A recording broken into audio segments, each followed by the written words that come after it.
கர்த்தருக்கு மகிமை உண்டாகட்டும். தேவன் தாமே உங்களை ஆசீர்வதிப்பாராக. இந்த நாளிலே வாசிக்க வேண்டிய வேத பகுதி சங்கீதம் 22 அதிகாரம் 24வது வசனம். உபத்திரவப்பட்டவனுடைய உபத்திரவத்தை அவர் அற்பமாக எண்ணாமலும் அருவருக்காமலும் தம்முடைய முகத்தை அவனுக்கு மறைக்காமலும் இருந்து தம்மை நோக்கி அவன் கூப்பிடுகையில் அவனை கேட்டு அருளினார். உபத்திரவம், அன்பான தேவ பிள்ளைகளே, பல விதத்துல உபத்திரவங்கள் வருகிறது. ஊழியக்காரர்களுக்கு எத்தனையோ ஊழியக்காரர்கள் மனைவி இழந்திருக்கிறார்கள். எத்தனையோ பாஸ்டர் அம்மாமார்கள் கணவனை இழந்திருக்கிறார்கள், பிள்ளைகளை இழந்திருக்கிறார்கள். ஹல்லேலூயா. எத்தனையோ பாஸ்டர் ஐயாமார்கள் தன்னுடைய வாலிப மகனை மறிக்க கொடுத்து எவ்வளவு உபத்திரவத்தின் ஊடாய் கடந்து வருகிறார்கள். வட மாநிலத்திலே ஊழியம் செய்கிற இடத்துல பல இடங்களிலே நெருக்கங்கள், பல தேசங்களிலே நெருக்கங்கள். கணவர் 10 ஆண்டுகளாக சிறையில் இருக்கிறார்கள். மனைவிமார்கள் துன்புறுத்தப்பட்டார்கள். பிள்ளைகள் கொலை செய்யப்பட்டிருக்கிறார்கள் ஊழியத்து நிமித்தமாக. எத்தனை பாடுகள் மத்தியிலே ஊழியர்கள், விசுவாச பிள்ளைகள் எத்தனையோ பாடுகள் மத்தியிலே இயேசு கிறிஸ்துவை ஏற்றுக்கொண்டது நிமித்தமாக அந்த ஊரை விட்டு ஒதுக்கி வைக்கிற ஒரு சூழ்நிலை, அநேகர் எதிரிகள் ஆக்கப்படுகிற ஒரு சூழ்நிலை. கிறிஸ்து நிமித்தமாக உபத்திரம் வருகிறது. அதே போல உபத்திரவ ஊடாய் கடந்து போன தாவீது, அவனுக்கு சகல உபத்திரவங்கள் வந்தது. ஆனாலும் எல்லா உபத்திரவங்கள் நின்று அந்த தாவீதை கர்த்தர் உயர்த்தினார், கர்த்தர் மேன்மைப்படுத்தினார். இன்றைக்கு அப்படி உபத்திரவத்தின் ஊடாய் கடந்து வருகிற உங்களை பார்த்து தேவன் சொல்லுகிறார், அந்த உபத்திரவத்தை நான் பார்க்கவே பார்த்தேன். ஹல்லேலூயா. சாத்ராக், மேஷாக், ஆபேத் நேகோவை பார்க்கும் பொழுது உபத்திரவத்தின் ஊடாய் கடந்து வந்தார்கள். காரணம் என்னவென்றால் இயேசு கிறிஸ்துவின் கர்த்தராகிய தேவனின் மித்தமாகவே அவர்கள் உபத்திரவப்பட்டார்கள். இயேசு கிறிஸ்து ஆண்டவராகிய தேவனை அவர்கள் தேவன் என்று பறைசாற்றும்படி அங்க வைத்திருக்கிற சிலையை வணங்க மாட்டேன் என்று சொன்னதினாலே எரிகிற அக்கினி ஜுவாலையில தூக்கி உள்ளே போட்டார்கள். ஹல்லேலூயா. போட்டது 3 பேர், ஆனால் 4 பேர் உலாவி கொண்டு வருகிறார்கள். அதிலே ஒருவர் தேவ சாயலுக்கு ஒப்பான ஒரு தேவ மனிதன் அதில் உலாவி வருகிறதாக நாம் வேதத்தில் வாசிக்கிறோம். அந்த உபத்திரம் வந்த பொழுது அவர்கள் முடி கூட கருகவில்லை. ஹல்லேலூயா. போட்ட வஸ்திரங்கள் எரிந்து போகவில்லை. அவ்வளவு நேர்த்தியாக நடந்து வந்தார்கள். அந்த உபத்திரவத்தை தேவன் பார்த்தான். உபத்திரவத்தின் ஊடாய் கடந்து போன தாசர்களை பார்த்து விடுவித்தார். அன்று தானியேலை குறித்து படிக்கும் பொழுது சிங்க கெவிக்குள்ளே தூக்கி போட்டு விட்டார்கள். உபத்திரவம், அந்த சிங்கங்களின் வாய்களை தேவன் கட்டி போட்டார். உபத்திரவங்களின் ஊடாய் கடந்து வருகிற தேவ பிள்ளையே, சோர்ந்து போகாதே. அந்த உபத்திரவத்தின் வழியாய் தேவன் நடத்தினால் நன்றி என்று சொல்லி நடந்து வாருங்கள். சில ஆண்டுகளுக்கு முன்பு என்னுடைய சொந்த அக்கா மகன் திடீரென்று மரித்து விட்டான். நான் வாலிப கூட்டம் ஒன்று பண்ணியிருந்தேன். நான் கிராம பகுதியில் இருந்ததினாலே ஊழியத்தை தீவிரமாய் செய்யும் பொழுது திடீரென்று எனக்கு தாய் தாப்பன் இறந்து விட்டார்கள். அக்கா தான் வளர்த்தார்கள், படிக்க வைத்தார்கள். திடீரென்று என்னோடு கூட இருந்த என்னுடைய அக்கா மகன் ஒரு தம்பியை போலதான் அவனும் திடீரென்று மரித்து விட்டான். என்னால் தாங்கவே முடியவில்லை. ஆண்டவர் ஏன் இப்படி எங்களுக்கு செய்தீர்கள் சொல்லி அந்த நாட்களில் சில கேள்வியோடு இருந்த எனக்கு 3 நாள் வரையும் நான் ஆண்டவரை தேடவில்லை. இந்த உபத்திரவத்தின் வழியாய் தேவன் நம்ம நடத்தி விட்டாரே, இந்த ஊரில் எவ்வளவு அவமானத்தை நம்ம பட்டிருக்கிறோமே. இயேசு கிறிஸ்துவுக்காக ஊரை விட்டே ஒதுக்கினார்கள். இயேசு கிறிஸ்துவுக்காக நான் தள்ளப்பட்டிருந்தேன், அவமானப்படுத்தப்பட்டிருந்தேன். எல்லா ஜனங்களினாலே நான் பகைக்கப்பட்டிருந்தேன். யாரும் என்னோட பேச மாட்டார்கள் சில வேளைகளிலே. அப்படி இருந்த எனக்கு திடீரென்று மகன் மரித்து விட்டதுனால எல்லாரும் அந்த ஊரிலே கேவலமாய் பேசினார்கள். எனக்கு அவமானமாய் என்னை முன்னே விட்டு பின்னே சில காரியங்களை, சில அவதூறான காரியங்களை சில அப்படி பேசினார்கள், அவமானப்படுத்தினார்கள். ஆனால் அதன் ஊடாய் நான் கடந்து வந்தேன். ஆண்டவர்கிட்ட கேள்வி கேட்கும் பொழுது ஆண்டவர் 3 நாள் வரைக்கும் நான் வேதத்தை எடுக்கவில்லை, வேதத்தை வாசிக்கவில்லை, பாடல் புஸ்தகத்தை எடுக்கவில்லை. ஆண்டவரே நீர் இப்படி செய்து விட்டீர் என்று சொல்லி நான் ஆண்டவர் மேல கோபித்து கொண்டிருந்தேன். 3 நாளைக்கு பிறகு அதிகாலை வேளையிலே ரேடியோ மூலமாக பேசும் பொழுது ஒரு குறிப்பிட்ட தேவதாசன் சொன்னார்கள், எனக்கு அன்பான தேவ பிள்ளைகளே, தன்னுடைய குடும்பத்தில் ஒரு மகன் மரித்து விட்டான் என்று சொல்லி இந்த இயேசு கிறிஸ்து வேண்டாம், பைபிள் படிக்க மாட்டேன், பாடல் பாட மாட்டேன், ஊழியம் செய்ய மாட்டேன் என்று சொல்லி ஒதுக்கி வைத்திருக்கிற தேவனுடைய பிள்ளையே, உங்களை பார்த்து தேவன் சொல்லுகிறார், மகனே, மரித்து போன மகன் என்னுடைய சமூகத்தில் இருக்கிறான், நீ கவலைப்படாதே. நீ மரித்தது உனக்கு வேதனையாக தான் இருக்கிறது, நீ சோர்ந்து போக வேண்டாம்.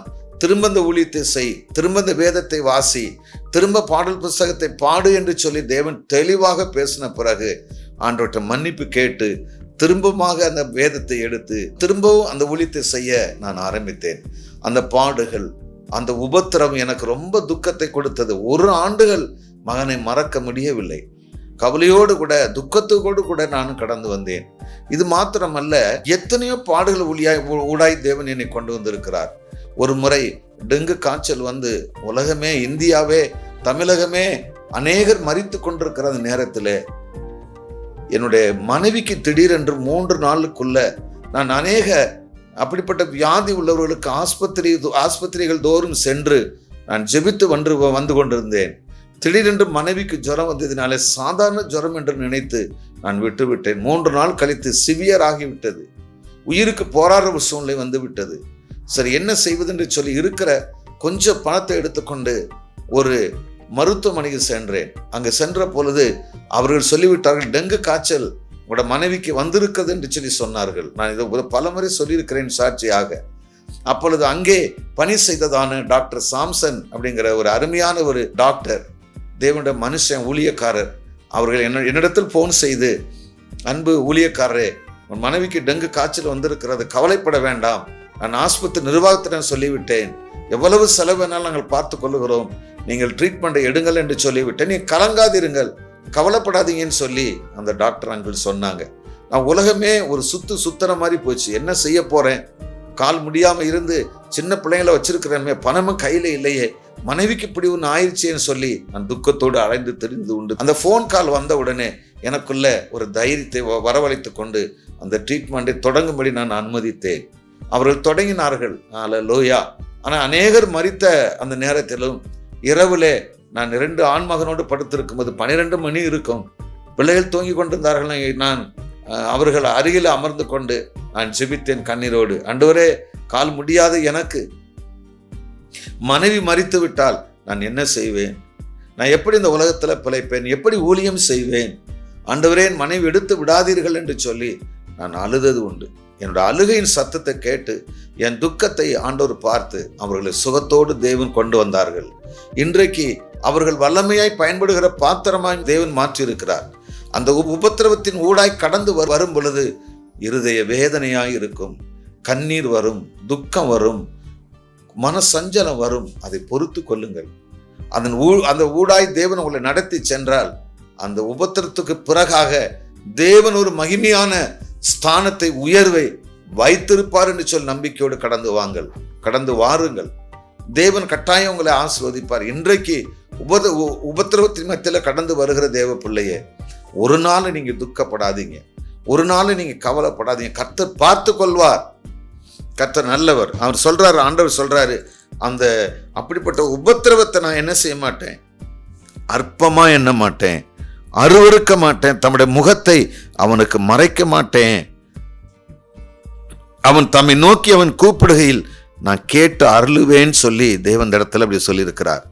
உபத்திரவத்தின் ஊடாய் கடந்து வருகிற தேவ பிள்ளையே, ஊழியர்களே, இயேசுவை அறிந்தவர்களே, அறியாமலும் இதை பார்த்து கொண்டிருக்கிற தேவ பிள்ளைகளே, உங்களுக்கு சொல்லுகிறேன், நீங்க உபத்திரவத்தின் ஊடாய் கடந்து வந்தால் நன்றி சொல்லுங்கள், பொறுத்து கொள்ளுங்கள்.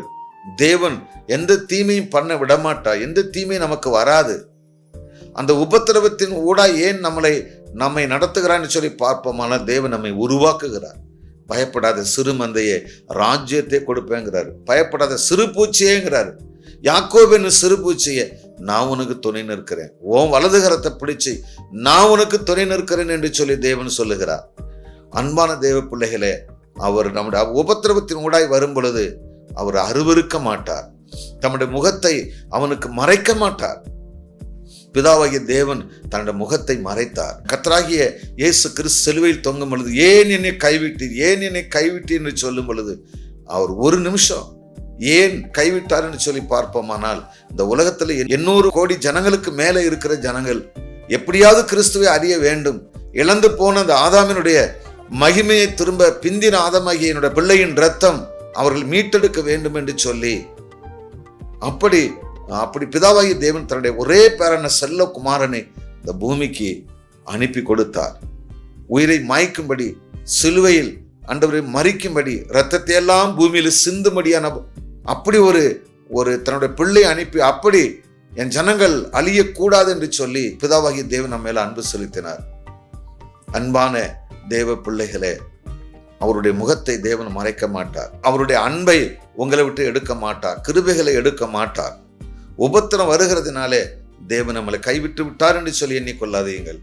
ஒரு நாளும் தேவன் கைவிட மாட்டார். உபத்திரவத்தின் ஊடாய் கடந்து வரும் பொழுது அதன் மத்தியிலும் தேவன் உங்களை கட்டாயம் உயர்த்தி ஆசீர்வதிப்பார். அல்லேலூயா. கர்த்தர் நல்லவர். அப்படி கடந்து வருகிற பிள்ளைகளுக்கு அவர் சொல்றாரு, முகத்தை மறைக்க மாட்டேன், அவர்கள் கூப்பிடும் பொழுது நான் கேட்பேங்கிறாரு. அப்படி உபத்திரம் வரும் பொழுது நாம் கூப்பிட வேண்டும், பாவ அறிக்கை செய்ய வேண்டும். ஏன் இந்த உபத்திரவம் என்று சொல்லி ஆண்டவர்கிட்ட கேட்டு, ஒருவேளை நம்ம கீழ்ப்படியாது மித்தமாக வருகிற உபத்திரவமாய் இருந்தால் மனம் திரும்ப வேண்டும். அல்லது நாம் நல்ல தேவனு பிரியமாய் நடக்கும் பொழுது ஒரு உபத்திரம் வருகிறது என்று சொல்லி பார்ப்போமானால் ஒரு படி மேற்படியை உயர்த்துவதற்காக அந்த உபத்திரவம் நமக்கு வரலாம். இன்னொரு ஸ்தானத்துக்கு நம்மளை கொண்டு போக வேண்டும் என்பதற்காக கூட அந்த உபத்திரம் வரலாம். நீங்கள் உங்களுக்கு தெரியும், எத்தனையோ மிஷனரிமார்கள் பிள்ளைகளை ஆண்டவர் எரிக்க ஒப்பு கொடுத்து தேவனுக்கென்று விதைத்திருக்கிறார்கள், புதைத்திருக்கிறார்களே. நினைத்து பாருங்கள். எத்தனையோ பாடுகள் மத்தியிலே மிஷனரிமார்கள் ஊழியம் செய்தார்களே, நினைத்து பாருங்கள். அல்லேலூயா. நீங்களும் நானும் தாங்க வேண்டும். அவர்களுக்காக நாம் ஜெபிக்க வேண்டும். தேவன் ஒரு நாள் நம்மை கைவிடவே மாட்டார், விட்டு விலகவும் மாட்டார். உபத்திரவத்தின் ஊடாய் கடந்து போகும் பொழுது தேவன் உங்களை உயர்த்துவார், ஆசீர்வதிப்பார். எனக்கு கால்கள் முடியாதனாலே எல்லா விதத்திலும் சிரமமாகவே உள்ளது. கல்லூரி படிக்கும் பொழுது, ஸ்கூல்ஸ் படிக்கும் போதெல்லாம் கம்பு வச்சு நடந்து தான் நான் ஸ்கூல்ஸ் போவேன். காலேஜ் எல்லாம் படிச்சிருக்கிறேன், போயிருக்கிறேன் நடந்து. அது இதற்கு பிறகு ஊழியத்துக்கு வரும் பொழுது எத்தனை உபத்திரவங்கள் தெரியுங்களா? இன்னொரு இடத்துல இருந்து பல மாவட்டங்களுக்கு, பல பட்டணங்களுக்கு போகும்போது நான் ட்ரெயினில் போக வேண்டும். எவ்வளவு சிரமம், எவ்வளவு சிரமத்தின் மத்தியில் ட்ரெயின் ஏறி வண்டி ஏறி திரும்ப என்னால் முடிஞ்ச அளவுக்கு நான் ஒரு நாளும் சோர்ந்து போய் விடாமல், இப்படி ஒரு கால் முடியாமல் இருக்கிறமே, உபத்திரவத்தின் ஊடாய் இருக்கிறோம்னு சொல்லி ஒரு நாளும் இல்லாதபடிக்கு ஒவ்வொரு நாளும் திறப்பில் நின்று ஜெபிப்பேன். ஒவ்வொரு நாளும் ஓடி இருக்கிறேன், ஒவ்வொரு நாளும் பிரயாசப்பட்டிருக்கிறேன் இயேசுவுக்காக. அல்லேலூயா. என் ஆண்டவருக்காக. பரவாயில்ல, ஒரு கால் இருந்தாலும் பரவாயில்ல, இந்த ஒத்த காலை வச்சு ஆண்டவருக்கு அந்த பணியை, இந்த ஊழியத்தை நாம் செய்ய வேண்டும் என்று சொல்லி நான் ஓடிக்கொண்டிருக்கிறேன். ஒரு நாளும் சோர்ந்து போனதில்லை. ஐயா, நல்ல வண்டி எனக்கு இல்லை, நல்ல வாகனம் இல்லை, நல்ல வீடு இல்லை, சபைக்குரிய கட்டடங்கள் இல்லை, நல்ல இன்ஸ்ட்ருமெண்ட்ஸ் இல்லை, பிஏ சிஸ்டங்கள் இல்லை, எதுவுமே இல்லை. ஆனாலும் கிறிஸ்துவுக்காக யாராவது ஓசி கேட்டு வாங்கி அந்த கூட்டங்களை நடத்துவேன். அதை போலதான் ஒவ்வொன்றையும் இல்லாமல் இருக்கும் பொழுதும் இருக்கிறது போல அழைக்கிற தேவனை நம்பி நான் ஓடிக்கொண்டிருக்கிறேன். அல்லேலூயா. சோர்ந்து போகாதிருங்கள். உபத்திரவத்தின் ஊடாய் கடந்து வருகிற உங்களை கர்த்தர் காண்கிறார். கர்த்தர் பாதுகாப்பார், கர்த்தர் உயர்த்துவார், கர்த்தர் மேன்மைப்படுத்துவார். உபத்திரவங்கள் வந்து விட்டதுன்னு சொல்லி ஊழியத்தை விட்டு விட்டு ஓடி விடாதீர்கள். உபத்திரவம் வந்து விட்டது என்று சொல்லி படிக்கிற படிப்பை விட்டு வந்து விடாதீர்கள். உபத்திரவத்தின் ஊராய் நீங்கள் சென்றிருந்தாலும் அதை போக்கை உண்டாக்குற, அதை தாண்டி செல்கிற கிருபையை தேவன் தருவார். பயப்படாதே நீ மனமே, நான் காத்திடுவேன் உன்னை தினமே. பயப்படாதே நீ மனமே, நான் காத்திடுவேன் உன்னை தினமே. அற்புதங்கள் நான் செய்திடுவேன், அற்புதங்கள் நான் செய்திடுவேன். உன்னை அதிசயமாய் நான் நடத்திடுவேன், உன்னை அதிசயமாய் நான் நடத்திடுவேன். நான் உன்னை விட்டு விலகுவதில்லை, நான் உன்னை என்றும் கைவிடுவதில்லை. நான் உன்னை விட்டு விலகுவதில்லை, நான் உன்னை என்றும் கைவிடுவதில்லை. திகையாதே கலங்காதே மனமே, நான் உன்னுடன் இருக்க பயமே. திகையாதே கலங்காதே மனமே, நான் உன்னுடன் இருக்க பயமே. கண்ணீர் யாவையும் துடைத்திடுவேன், கண்ணீர் யாவையும் துடைத்திடுவேன். உன் கவலைகள் யாவையும் போக்கிடுவேன். தீர்த்திடுவேன். உன் கவலைகள் யாவையும் போக்கிடுவேன். நான் உன்னை விட்டு விலகுவதில்லை. நான் உன்னை என்றும் கைவிடுவதில்லை. நான் உன்னை காண்கின்ற தேவன், கண்மணி போல் உன்னை காப்பே. நான் உன்னை காண்கின்ற தேவன், கண்மணி போல் உம்மை காப்பே. உன்னை விட்டு விலகுவதில்லை. நான் உன்னை என்றும் கைவிடுவதில்லை. எனக்கு அன்பான தேவ பிள்ளைகளே, என்னுடைய வாழ்க்கையில எத்தனையோ உபத்திரவங்களை நான் கடந்து வந்தேன். நான் வாடகை வீட்டில் ஒரு 12 வருடமாக அப்படி தொடர்ந்து நான் குடியிருந்து வருகிறேன். அத்தனை ஆண்டுகளும் வாடகை வீட்டிலே பல பாடுகள் மத்தியில் தான் நான் கடந்து வந்திருக்கிறேன். சொற்ப வருமானம் இருக்கிறதினால் குறைந்த வாடகைக்கு தான் வீடுகளை எடுப்பேன்.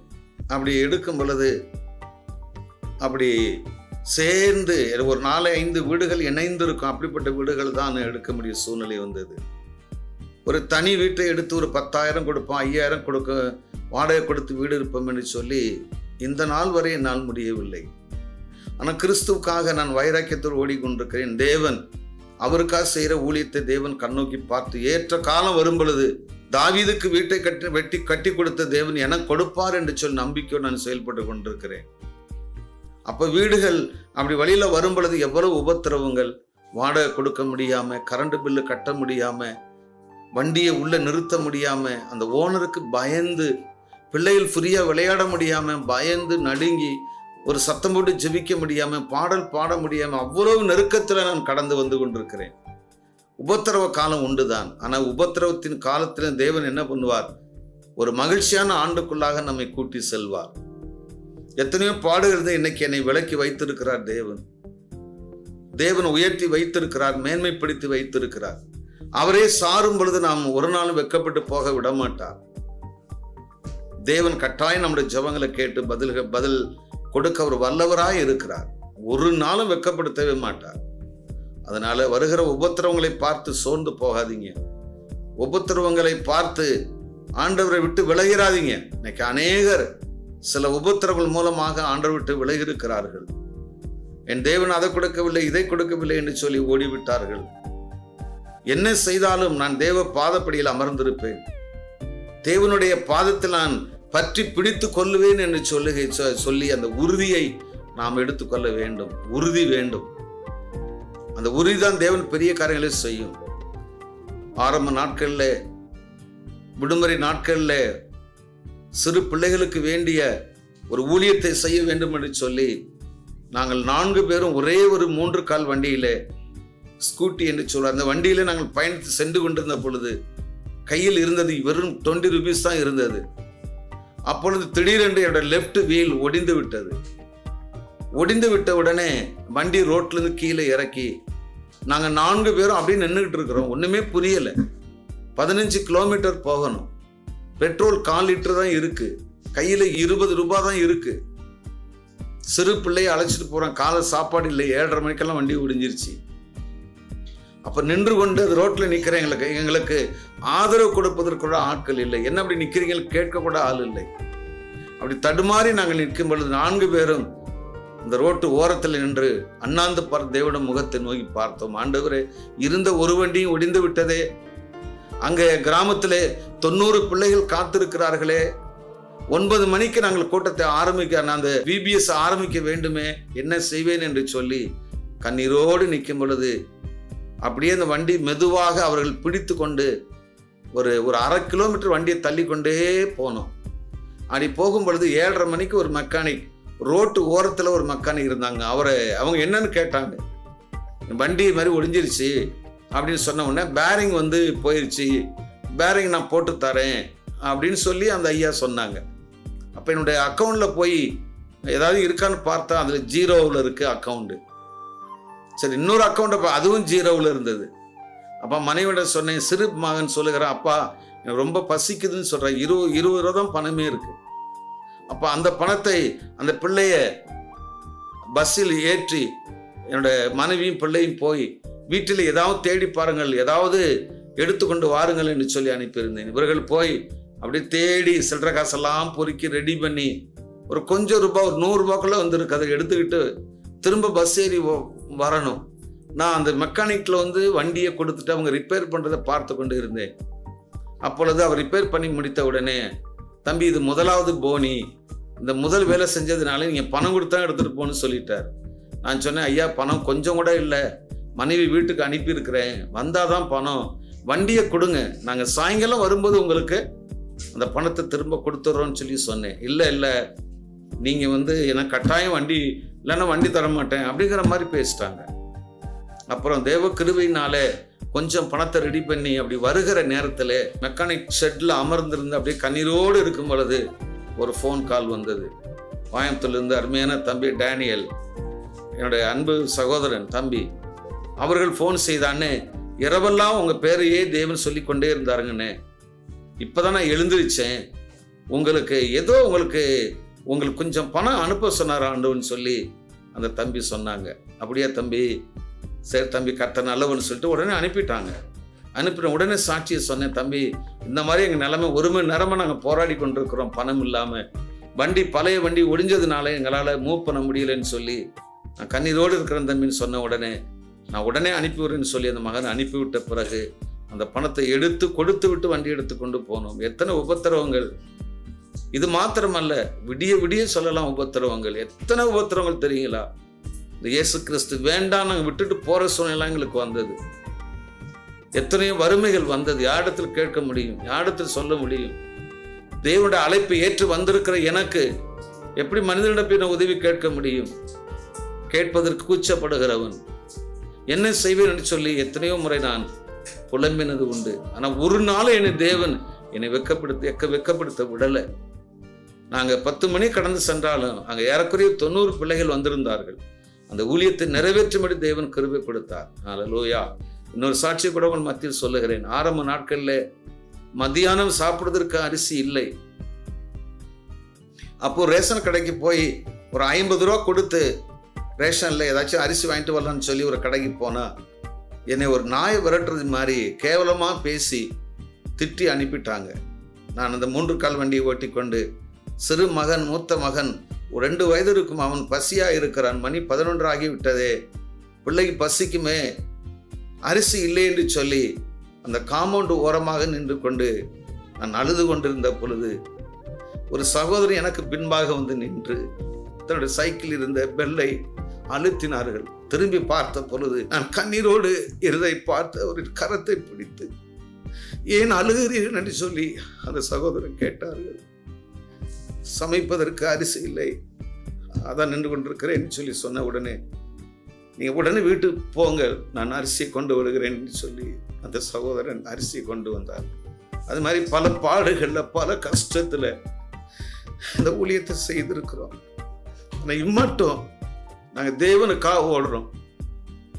தேவன் ஒவ்வொரு ஆளுங்களை கண்ணீரை துடைக்கிறார், கவலையை மாற்றுகிறார். எங்களுக்கு அவரே தகப்பனாக இருந்து, தாயாக இருந்து எங்களை இம்மட்டும் நடத்துகிறார். உபத்திரவங்களுக்கு அளவே இல்லை, அவ்வளவு உபத்திரவங்கள், வெளியில் சொல்ல முடியாது. வெளியில் வெள்ளை சட்டை, ஆனால் உள்ளுக்குள்ள அவ்வளவு உபத்திரவங்கள் ஊடாய், பல கண்ணீர் ஊடாய், பல வறுமைகள், துக்கங்கள், பாரங்கள். யாரிடத்தில் சொல்ல முடியும்? தாய் தகப்பன் இல்லை, மறித்து விட்டார்கள். என் தாய் தகப்பன் இருந்தால் கூட அவரு சொல்லி நான் மனம் மாறி இருப்பேன், அதுவும் வழி இல்லை. அப்போ தேவ சமூகத்தில் உட்கார்ந்து நான் பல மணி நேரம் அழுவேன், கண்ணீர் விடுவேன். ஆண்டவரை அழைத்தவர் உண்மை உள்ளவர். என்னை ஒரு நாளும் மனுஷன் காலில் மிதிப்பட வச்சிடாதீங்கப்பா, யார்கிட்டையும் கெஞ்சிக்கிட்டு போய் நிற்கிற அளவுக்கு என்னை செஞ்சிடாதீங்க. நான் ரொம்ப வெக்கப்படுற சுபாவம் உள்ளவன், என்னை நீங்கள் தான் நடத்தணும்னு சொல்லி நான் கேட்டேன் ஆண்டவர்கிட்ட. அப்படி பல உபத்திரங்கள் வழியாக எங்களை கொண்டு வந்திருக்கிறார். இன்றைக்கும் எத்தனை உபத்திரங்கள் இருந்தாலும் அதை தாண்டி செல்லுகிற கிருபையை தேவன் தந்திருக்கிறார். தேவன் உங்களையும் கைவிட மாட்டார். ஊழியக்காரர்களே, விசுவாச பிள்ளைகளே, சோர்ந்து போகாதீங்க. வேலை கிடைக்கலையே, எப்படி குடும்பத்தை நடத்துவேன்னு சொல்லி நீங்கள் சோர்ந்து போகாதீங்க. பெண் பிள்ளையை பெற்று திருமண வயது ஆகி வந்து விட்டதே, எப்படி இந்த பிள்ளையை நான் திருமணம் செய்து கொடுப்பேன் அப்படின்னு சொல்லி உங்கள் பிள்ளைகள் தூங்கி கொண்டிருக்கும் பொழுது அந்த முகத்தை பார்த்து நீங்கள் அழுது கொண்டிருக்கிறீர்கள். கட்டாயம் உங்கள் பிள்ளைக்கு திருமண காரியத்தை வாய்க்க பண்ணுவார், கட்டாயம் செய்வார். ஹல்லேலூயா. பிள்ளைகளை ஃபீஸ் கட்ட முடியாம, படிக்க வைக்க முடியாம இன்னைக்கு அழுது கொண்டிருக்கிற ஊழியர்களே, விசுவாச பிள்ளைகளே, உங்களுக்கு ஒரு தேவன் இருக்கிறார்.